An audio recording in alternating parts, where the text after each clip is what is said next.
Panahon na para umpisa ng Project Mom, sir. Mapaibig muli si Erin. Mahirap yan. May iba ng love yung love mo. Kung sigurado ka, nakilala mo ko. Naginip kasi ako. Nagpakasal tayo. Bumuo tayo ng pamilya. Nagising ako. Pinapatawad na kita. Kaya sana din na kita makita ulit. Kapag kailangan mo ako, madali mo akong kukontakin. I'll be there. Pwede ba kita maging kaibigan, Erin? Friends. Nireport siya ng girlfriend niyang si Noemi Vera. For domestic violence. Kailangan ko mahanap yung evidence. Gusto kong iligtas mo siya kay Gilbert. Kailangan natin silang paghiwalayin. Pinagsabay niya tayo. Tapos na tayo. Erin! Sorry, Erin, sa nangyari. Dahil kinonta ko si Noemi. Wala kang karapatang manghimasok sa buhay na may buhay! Iwan mo na ako! Huwag mo na ako lalapitan! Give yourself some time. Kailangan ko na mag-disappear sa buhay ni Erin.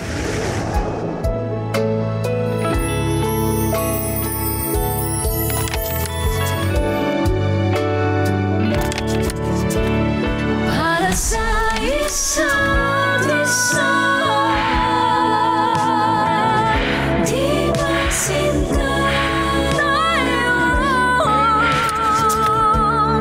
dalawa lang naman? Para sa isa't isa, pati sa mag-ayon sa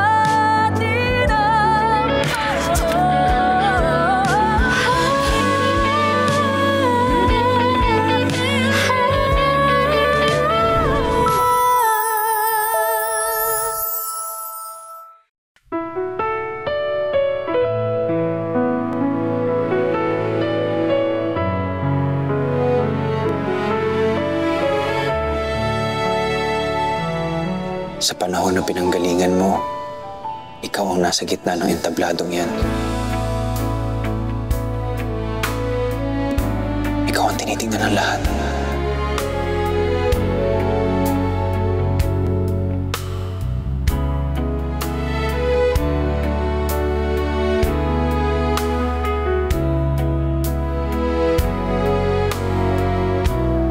Zion?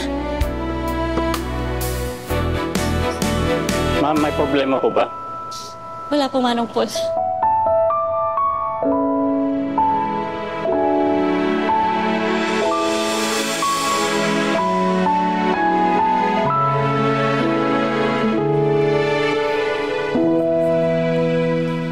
Busy ah.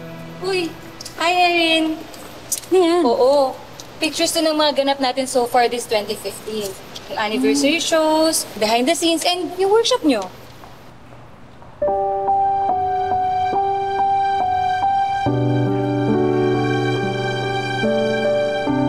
Zion?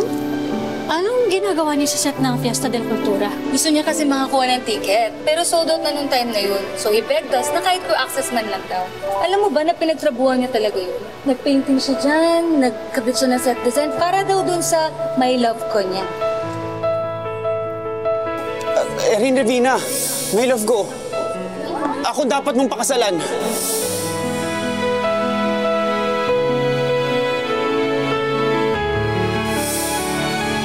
Surprise? Tikat sa Lina. Thank you.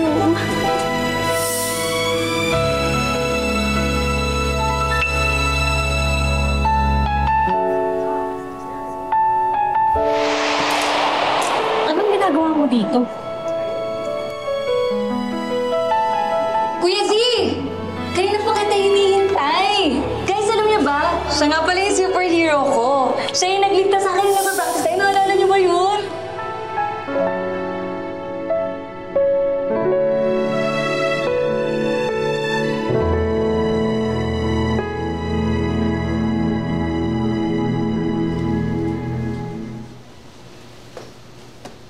Charlie! Zion! Gulat ka naman. Bakit po? Oh, di ba first day yung classes? Ba't hindi ka pa nakabihis? Ma, third quarter na po kami. Tsaka si Kuya po graduate na. Ma, ano nangyari? Ito kasi si Mama ko nung sinasabi. First day of classes daw natin. At late na daw tayo. Ma, tara sa... Lumalta na ba? Ito na, pandesal na ako. Tara. Zion, di ba? First day of classes ngayon. Oh, nabisi si Mama sa pagtutupi. Oh, bunso. Bakit ngayon mo lang sinabi sa akin na magkakadementia si Mama sa future? Sa pinanggalingan ko kasi sa taong to, kasal na dapat kami ni Erin. Kaya akala ko iba rin yung ngayon, mangyayari. Sa totoo nga. Hindi ko masisigurado yun. Hanggang di pa natin siya napapacheck up sa doktor. Ang tanging pwede lang natin gawin, i-exercise yung memory niya, yung utak niya. Magagamot ba ng brain exercise yung dementia? Walang gamot ang demensya. Pero ang tanging magagawa na lang natin is madili yun. So, Ano yung kailangan ipa-check? Bakit ako kailangan pumunta ng doktor? O bakit ka umiiyak?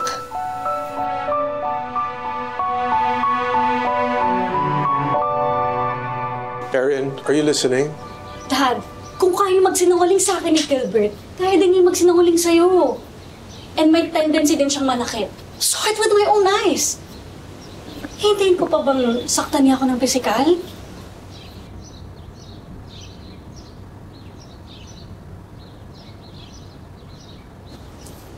Sorry, anak. Kung ganito ng pakiramdam ko sa pinagdadaanan mo, napakiay ka. Kailangan ko lang mag-move on, Dad. Then, perfect ang mga plans ko. This will definitely help you. Plans? Ituloy na natin yung paglipat sa Chicago. It's a different place. Malayo dito. New setting. And that will help you move on just like you wanted.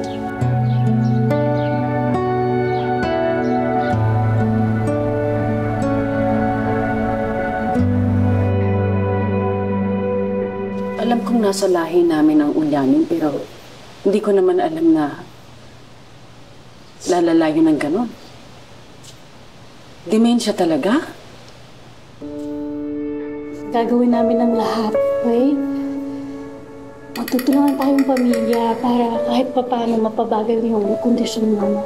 Diba, Mama po? oo.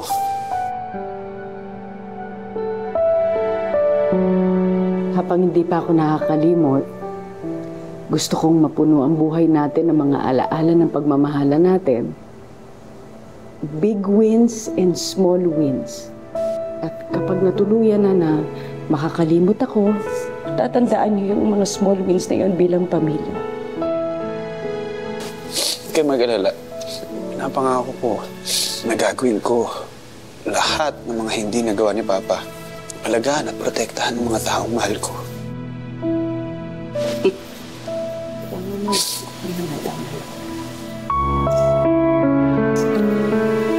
Asan ako? Saan ako? Sino ka? Maganda siguro nanay mo, ma? Ma! Bad joke! Ano naman? Sabi ni Google, maganda daw brain exercise yung mag-aral ng bagong language. Korean. Korean ang gusto ko.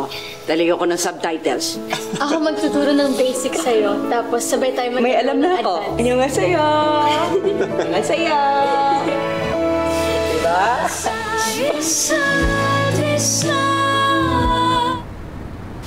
Z, patulungan ako dito, pre. Maglalagay pa ako ng hisip doon. Z? Z? Z! Z! Uy! Tol! Knock-knock! Ang ginagawa mo dyan? Alam mo, tin-stock mo na naman si Erin, no? Di ba pinag-usapan na natin? Huwag naman nang gagawin yan. Oo, mahal ko si Erin at hindi magbabago yun. Pero desidido ako na focus ako kay Mama. Pero ano ba yan ang ginagawa mo? Naghahanap ako ng mga videos tungkol sa dementia. Alam mo yun, yung mga videos na how to take care of dementia patients, mga ganun. Pero problema ko kasi yung mga ganun video, lalabas yung 2022. May sira ba? Oo. Baka kaya ko ayusin yan, tapos baka pwede natin taas yung value. Oo. Ito. O, ito pa. Wait. Ano to? Mga gamit na pwede na ibenta. Pandagdag sa pambili ng gamot ni Mama. Yeah. Tsaka naisip ko pala na maglagay na ng dormer sa kwarto mo. Ano pa ba ito? Magkano ang kailangan mo? Mga 30K. Tapos 20K monthly. Z, ngayon na, sa calculation natin, pansya ko parang Mala-mala, 15 mil lang to eh, max. Although tama yung naisip mo, yung paupa. Kaso parang 5K a month lang yun.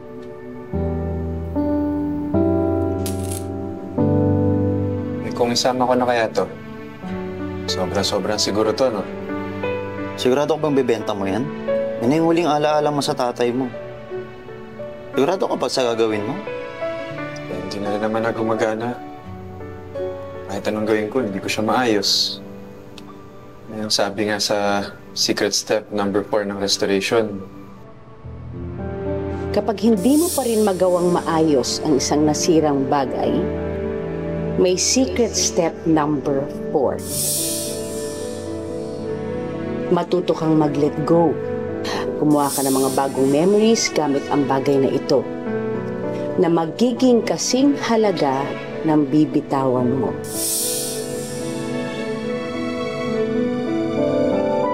Hey,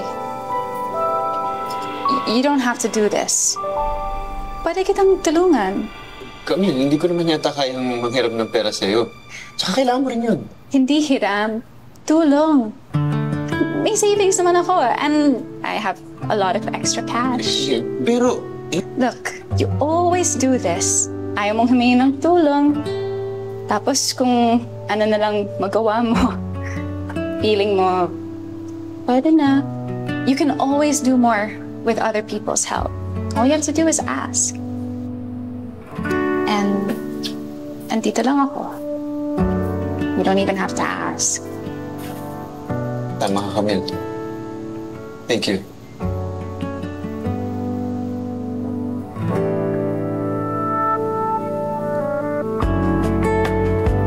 So, hindi mo na yan ibebenta?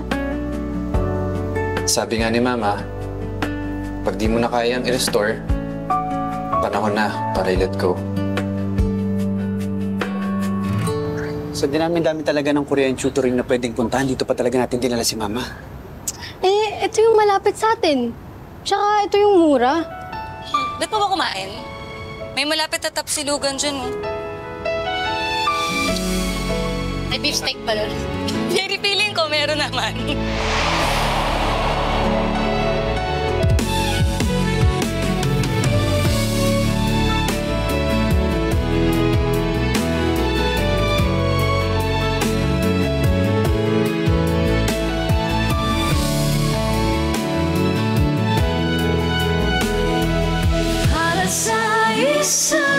Ba't pa ba kumain? May malapit na tapsilugan dyan, oh.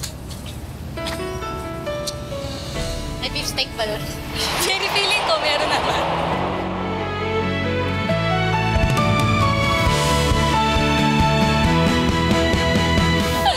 Paano pag nakita ko ni Erin dito?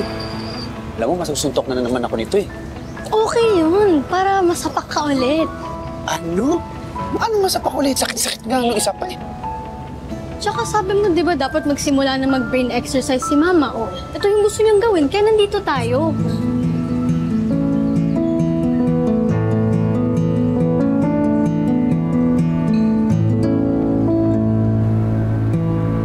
Kuya, nakita mo na ba yung mga ibang books ko? Oo, nakuha ko na. Kuya, bilisan mo na! Sinabi ko kay Kuya Gert, saglit ka lang dyan! Ito na. Nagmamadali na po, ma'am. Sige na. Sir,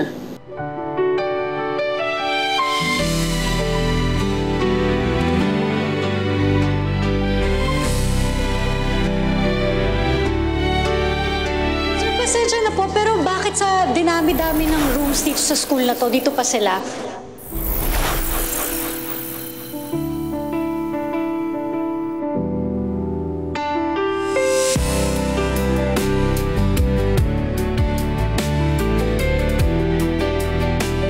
Sorry na, Erin. Hindi naman ako mag-asawang mag-sorry sa'yo ng paulit-ulit eh.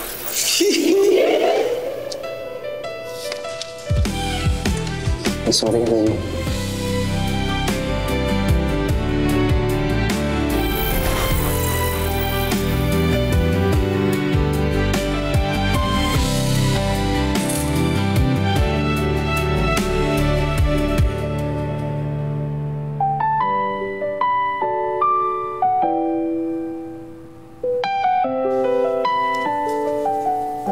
ako ng sign.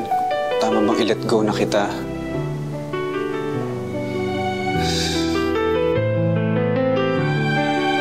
Sir, nasaan ka na?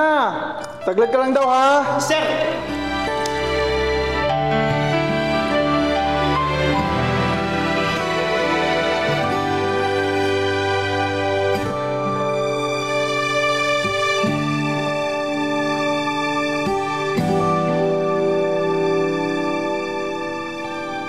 Ano kasi to?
Harapin kahit anong bagay sa buong mundo, kahit oras.